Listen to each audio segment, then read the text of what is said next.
이 과목 데이터 분석 기획입니다. 다음 중 분석 거버넌스 체계의 구성 요소로 옳지 않은 것은 인데요.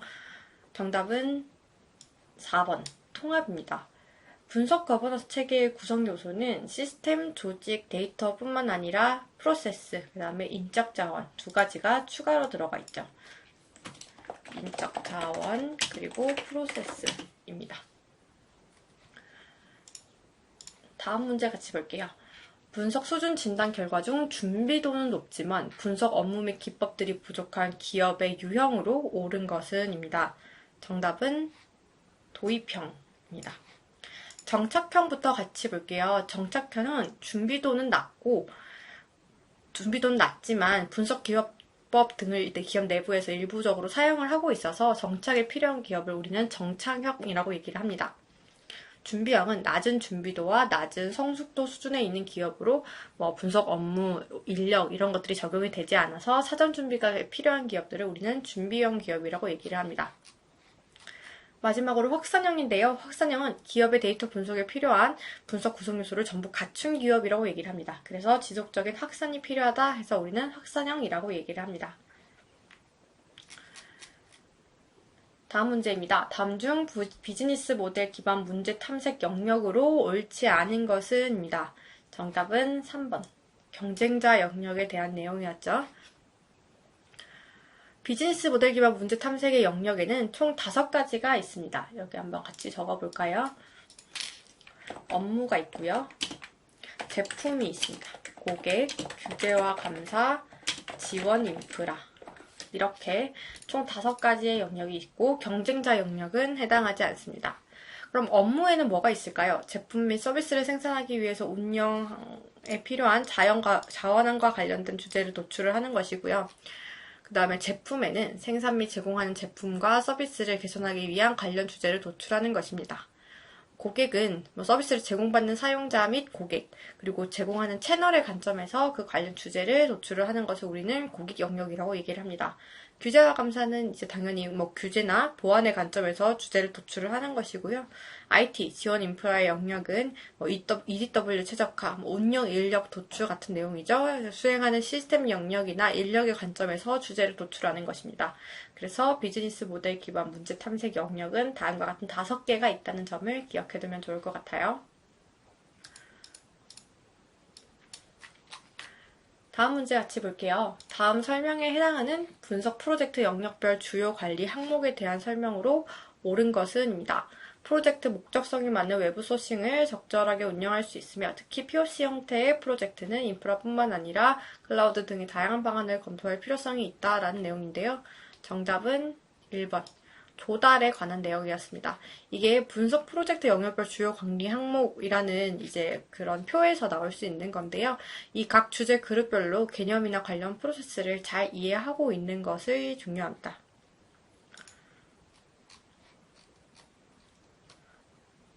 다음 문제입니다. 분석기회 유형 중에서 주제에 따른 분류에 대한 설명으로 옳지 않은 것은입니다. 정답은 3번. 통찰에 대한 설명이 잘못됐죠. 통찰은 분석의 대상을 모르지만 분석의 방법은 알고 있는 경우 사용합니다. 기존 분석 방식을 활용을 해서 통찰을 도출해서 문제 도출과 해결에 기여하는 방법이에요.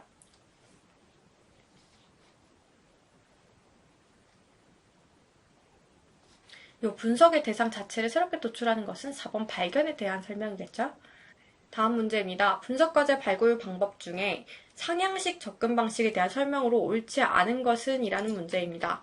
정답은 2번이 되겠죠? 2번은 하향식 접근 방식에 대한 설명입니다. 그렇다면 상향식 접근 방식은 뭐냐? 문제 정의 자체가 어려운 경우에 그 데이터를 기반으로 문제를 지속적으로 개선하는 방식이에요. 극단적인 예로 어떤 제약회사에서 더 이상 어떠한 약을 개발을 해야 되는지 모르겠어요. 이제 문제 정의 자체가 너무 어려워서 그냥 일단 가지고 있는 시중에 나온 모든 약을 다 조합을 해봤어요. 그래서 이게 어떤 효과를 나오는지를 보고 그럼 나는 이거에 대한 약은 여기에다 써야겠다. 문제 정의를 그제서야 하는 거죠. 그래서 기본적으로 원래 사용하던 하향식 접근 방법. 나는 암을 치료하는 약을 만들 거야 라는 문제를 정의한 다음에 그걸 찾아가는 방식이 아니라 약을 조합을 했는데 암을 치료하는 약이 나오는 그러한 접근 방식입니다. 디자인 사고 접근법을 활용을 해서 객관적인 데이터 그 자체를 관찰을 하고 이제 행동에 바로 옮겨서 대상에 이해하는 방식을 바로 우리는 상향식 접근 방법이라고 얘기를 합니다.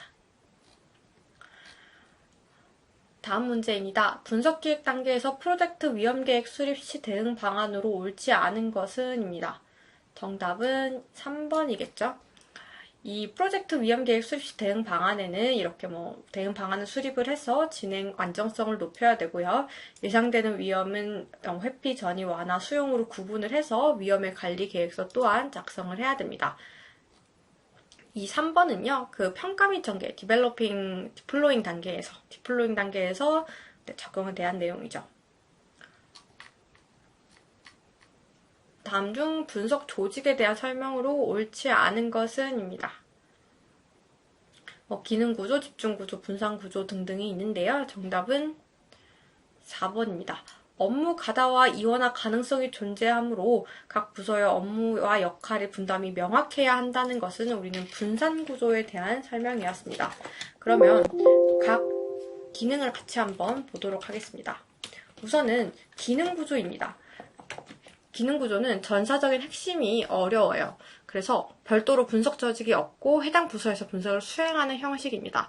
과거에 북한된 분석을 수행한다는 한계가 있습니다. 집중 구조는 전략적 중요도에 따라 분석 조직이 우선순위를 정해서 진행을 할 수 있고요. 전사의 분석 업무를 별도의 분석 전담 조직에서 집중해서 담당을 하게 됩니다. 근데 그럴 때 만약에 현업에서 본인들도 이 업무를 분석 업무를 수행하고 있다면 중복이 되거나 이원화되거나 하는 그러한 단점도 존재를 하게 됩니다.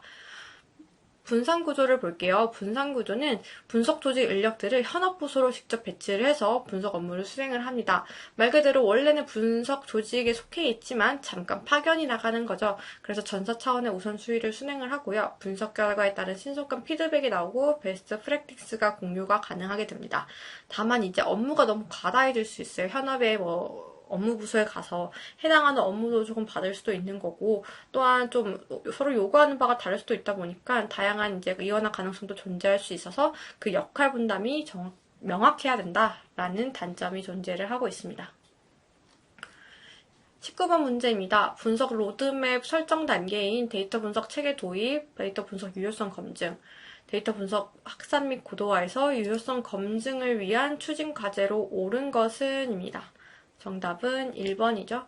분석 알고리즘 및 아키텍처 설계가 추진 과제로 알맞습니다. 2번은 데이터 분석 체계에 대한 내용이고요. 3번과 4번은 데이터 분석 확산과 고도화에 관한 내용인 것을 알 수 있습니다. 이 과목 마지막 문제예요. 다음 중 KDD 분석 방법 론의 프로세스 중에서 아래에서 서술한 단계로 옳은 것은? 입니다. 데이터베이스 또는 원시 데이터에서 선택하거나 또는 추가적으로 생성하는 단계이고요.